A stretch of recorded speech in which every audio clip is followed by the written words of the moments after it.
बिस्मिल्लाहिर्रहमानिर्रहीम। अस्सलाम वालेकुम। मैं हूं सलमान हैदर। दुआ है परवरदिगार से कि उसने आपको और आपके अहले खाना को अपनी हिफ्ज़ो अमान में रखा हुआ। 8 सितंबर के जलसे में इमरान खान साहब शिरकत करेंगे, ये बड़ा दावा है और एक सीनियर वकील का ये दावा है। और इस दावे पे बात करनी, क्या ये मुमकिन है? क्या केसेस खत्म होने से इमरान खान साहब बाहर आ जाएंगे कि नहीं? कहीं कबूलियत वाला मामला भी है, और ये कैसे मुमकिन हो सकेगा अगर ये हुआ तो?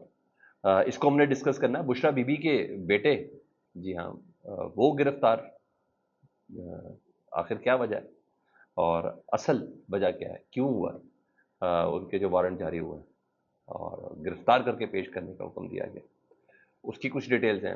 और रात गए काजी फाइज साहब की एक्सटेंशन मुद्दत मुलाजमत में तोसी के हवाले से दरख्वास्त चली गई है, जो जिसके पास गई है दरख्वास्त, हैरान हो जाएंगे आप सर। और इसके अलावा अली अमीन गंडापुर साहब का असल इम्तिहान अब शुरू हुआ है सूबे के हवाले से।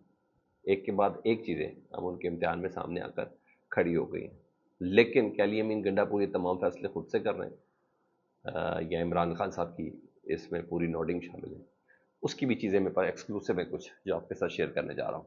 तो वीडियो में डिटेल में जाने से पहले रिक्वेस्ट के चैनल देखें तो चैनल सब्सक्राइब करें, क्योंकि मैसेज में आ रहा है कि मेरे नोटिफिकेशन मौसूल नहीं हो रहे। तो अगर नहीं हो रहे तो अनसब्सक्राइब करके उसको सब्सक्राइब कर देंगे, तो और बेल आइकन दबा देंगे तो फिर आपको नोटिफिकेशन मिलना शुरू हो जाएंगे। तो ये कई मैसेजेस, तो मैंने कहा मैं हर एक को लिख के भी तो बता रहा हूँ, और नहीं तो ज़रा वीडियो में ही बता देता हूँ।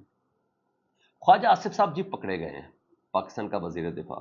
जो बात इतनी बड़ी की थी, क्योंकि उसके बाद जो अली अमीन, उनकी स्टेटमेंट के ऊपर जो अली अमीन गंडापुर साहब ने कह दिया, उन्हें सीधा बोला मैं सूबे का वजीर आला हूँ, मुझसे एस्टेब्लिशमेंट के नुमाइंदे ने बात की है, और कोई छोटा मोटा नुमाइंदा तो होगा नहीं जिसने मुझसे बात की है। मैं वजीर आला, तो मेरे केट के हिसाब से मुझसे बात की होगी।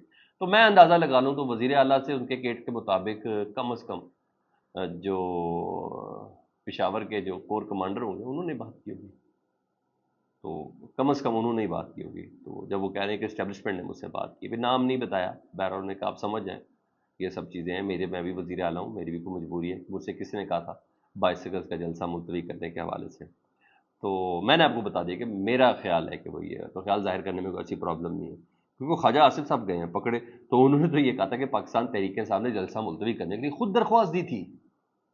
और इधर अली अमीन गंडापुर साहब कह रहे हैं कि नहीं, अब ख्वाजा आसिफ साहब ज़रा थोड़ा सा जुटलाएं तो सही अली अमीन गंडापुर को, तो अली अमीन गंडापुर साहब नाम भी बता देंगे। जी हाँ। तो ख्वाजा आसिफ साहब को इस बात की तसल्ली हो गई है, और कि इस्टेब्लिशमेंट का आला तरीन नुमाइंदा, जी हाँ, उसी ने उनसे बात की है, और उनका वो बयानिया डेफिनेटली अब किधर गया। लेकिन हाँ, अब ख्वाजा आसिफ साहब को भी समझ आ गई कि अली अमीन गंडापुर बता देगा, तो वो बताऊंगा क्या ना शुरू है रात को। वो कहते हैं ओहो अच्छा, तो फिर पाकिस्तान तहरीक साहब को बयानिया किधर गया कि हम एंटी इस्टेब्लिशमेंट है, इस्टेब्लिशमेंट को गैर सियासी होना चाहिए, वो बयानिया किधर गया? यानी उन्होंने तस्दीक कर लिया, और कि किसी हुकूमती बंदे ने पीटीआई से रब्ता नहीं किया था, और ये रब्ता आला तरीन इस्टेब्लिशमेंट के किसी नुमाइंदे ने उनसे बात की थी। ख्वाजा आसिफ साहब ये बात मान रहे हैं, और वो कहते हैं कि किसी हुकूमती बंदे ने रब्ता नहीं किया था। तो शुक्र है, यहाँ तक तो ख्वाजा आसिफ साहब, हाँ, थोड़ा सा इंसिस्ट कर दें कि अली बिन गंडापुर झूठ बोल रहा है, तो ख्वाजा आसिफ साहब नहीं कर सकते। हाँ, ख्वाजा आसिफ साहब को ये भी पता चल गया कि सिस्टम में ख्वाजा आसिफ साहब की क्या हैसियत है, सिस्टम में मौजूदा नून लीग की क्या हैसियत है, नून लीग की क़यादत की क्या हैसियत है, उनके वज़रा की क्या हैसियत है। ख्वाजा आसिफ को बहुत अच्छे से इस बात का अंदाज़ा हो गया, और असल ताकत उन्हीं के पास है जिनके पास, जिनसे इमरान खान साहब कहते हैं कि जिनके पास ताकत है, उनसे बात होनी चाहिए। ये खुद तस्लीम कर रहे हैं ख्वाजा आसिफ साहब की शक्ल में। अब ये बातें अब इनके मुंह से निकल रही हैं, तो मेरा ख्याल है कि उनको पता चल गया कि हम किस प्लेस पर खड़े हैं। उधर खैबर पख्तूनख्वा में पाकिस्तान तहरीक इंसाफ के हवाले से बताऊँ तो एक अलग ही गेम ऑफ थ्रोन चल रही है, और मामला बहुत ख़राब है। शौकत यूसुफजई साहब ने एक बयान दिया, और उसमें वो कहते हैं कि अली अमीन गंडापुर का जो पार्टी का ओहदा रखना है ना, यानी सूबे की सदारत भी है ना, के पी के सदर भी हैं वो, उन्होंने कहा अली अमीन गंडापुर जो वज़ीर आला, उनका पार्टी का ओहदा रखना मसाइल की वजह बन रहा है। अली अमीन गंडापुर को पार्टी ओहदा नहीं रखना चाहिए, क्योंकि वो पीटीआई के सदर हैं। कल उन्होंने आतिफ खान साहब को भी उनके ओहदा से पेशावर डिवीजन से उन्होंने फारिग किया, और पेशावर सिटी से उन्होंने अरबाब अरबाब शेर को ओहदे से हटाया। तो शौकत, और रात को उन्होंने एक और ओहदे को भी फारिग किया, वो खातून थी, इस्माला है या क्या है, यूसुफ जई, ان کو بھی عہدے سے انہوں نے برطرف کیا کہ بہت زیادہ پارٹی کا پریشر آ رہا تھا. تو شوکت یوسف زئی کہتے ہیں کہ علی امین گنڈاپور کو پارٹی سے زیادہ چھوڑ دینی چاہیے. اور مشال یوسف زئی، جی ہاں، ان کو بھی انہوں نے عہدے سے فارغ کر دیا. مطلب بحث اب آگے بڑھے گی، لیکن میری اطلاعات جو ہیں وہ یہ ہے کہ علی امین گنڈاپور صاحب ایک قدم بھی اپنی مرضی سے نہیں چلا رہے ہیں. یہ تمام اقدامات کی انہوں نے اجازت لی ہوئی ہے، فری ہینڈ لیا ہوا ہے عمران خان صاحب سے. جب جی چاہے وہ مرضی ملاقات کر سکتے ہیں عمران خان سے، اسپیشلی اتوار کو، پیر کے روز، جب ان کا دل کرے وہ ملاقات کرتے ہیں. ان کو اس بات کی باقاعدہ طور پر اجازت ہے، اور ایک ایک قدم ایک ایک بڑا پھونک پھونک کے رکھتے ہیں. علی امین گنڈاپور خود نہیں کر رہے، عمران خان صاحب کو وہ تمام چیزیں بریف کرتے ہیں. جب عمران خان صاحب کی اجازت ہے تو علی امین گنڈاپور صاحب کو کون روک سکتا ہے؟ ہاں، ارباب بھائی صاحب کہتے ہیں کہ مجھے تو پتہ ہی نہیں ہے مجھے کیوں نکالا گیا. بھائی تم نے وہ اعتماد پہ اس دستاویز پہ دستخط ہی نہیں کیے، تو یہ کوئی چھوٹی بات تھوڑی ہے. اور عاطف خان صاحب نے علی امین گنڈاپور کے جو فیصلہ تھا شکیل خان صاحب کی وزارت لینے کے حوالے سے، اس کے اوپر آپ نے اتنے زبردست تحفظات دیے، اور اس کا پتہ چلا کہ آپ پارٹی میں باتیں باتیں بھی کر رہے ہیں. اس اجلاس میں بھی شریک نہیں ہوئے جس میں 70 افراد نے علی امین گنڈاپور پر اعتماد کا، ایم پی ایز نے اعتماد کا اظہار کیا تھا. تو یہ چیزیں ہیں. ادھر عجیب و غریب درخواستیں بھی آ رہی ہیں، اور ڈیولپمنٹ ہونا شروع ہوئی ہے. قاضی فائز صاحب کی ایکسٹینشن کو لے کے ہونا نہیں ہونا یہ تو ایک دوسرا پوائنٹ ہے کہ آئینی اجازت کتنی ہے، آئینی حدت کتنی ہے، کتنا لاسٹک ہے جس کو کھینچا جا سکتا ہے.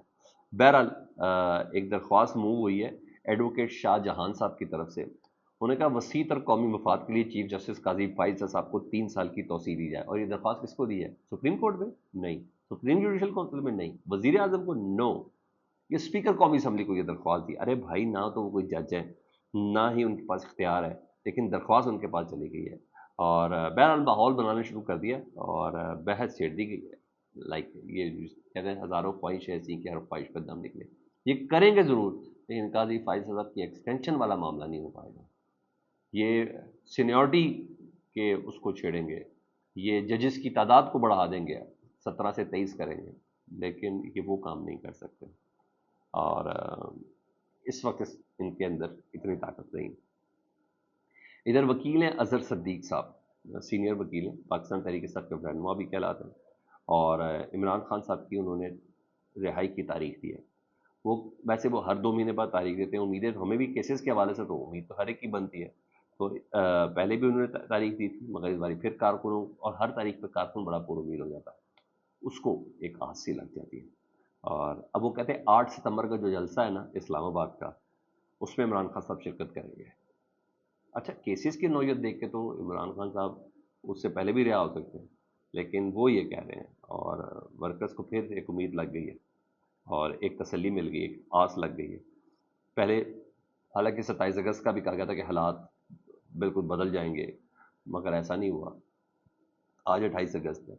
بہرحال اللہ کرے کہ ان کا یہ دعوت درست ہو. میں تو یہ کہتا ہوں عمران خان صاحب کے تمام کیسز میں وہ باعزت بری بھی ہو گئے نا، ضمانتیں بھی ہو گئی نا، تو پھر بھی یہ جو حکومت ہے نا، عمران خان صاحب کو اندر ہی رکھنا چاہے گی. عمران خان صاحب کی رہائی اس حکومت کے لیے کوئی اچھا سائن نہیں. یہ معاملہ قبولیت والا، مقبولیت والا ہے. مقبولیت تو اس سے زیادہ کس کو ملنی ہے؟